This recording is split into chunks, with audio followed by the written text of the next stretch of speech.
छात्रों में राष्ट्र का निर्माण करता है।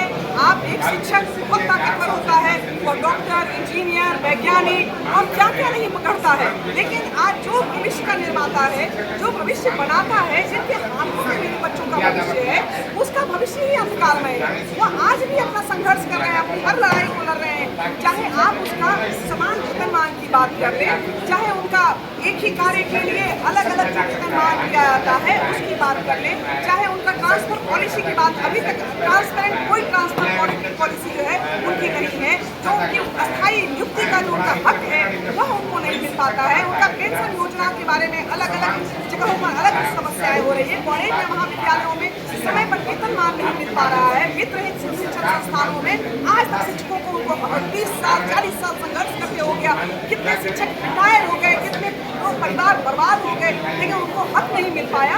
उस हक की लड़ाई लड़ने की जरूरत है और वास्तव में आखिर इसके लिए दोषी कौन है? सरकार है, बिल्कुल सरकार है और शिक्षक प्रतिनिधि है जो शिक्षकों का आज तक प्रतिनिधित्व करने आए थे। 30 वर्षों से आपको समय दिया गया, 5 बार आपको एमएलसी बनाकर भेजा गया एक व्यक्ति को, और 30 वर्षों में आप एक भी कार्य पूरा नहीं करवा पाए, तो दुर्भाग्य है इसके बाद। आखिर इस सब के पीछे जो है वजह क्या है? क्योंकि शिक्षकों की भी कई संगठन हैं।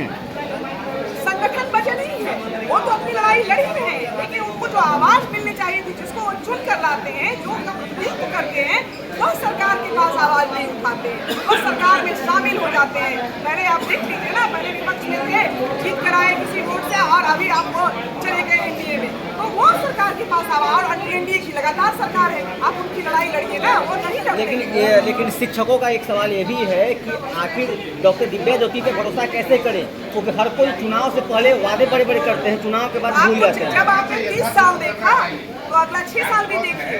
30 साल आपने चेक किया है ना, 5 टर्म बहुत बड़ा होता है। आदमी को एक नौकरी मिलता है और वो रिटायरमेंट तक पहुंच जाता है 30 साल में, लेकिन 30 साल में जब उस सबकी लड़ाई अगर नहीं लड़ी गई, तो एक बार डॉक्टर दिव्या ज्योति पर भी ट्रस्ट करके देख सकते हैं।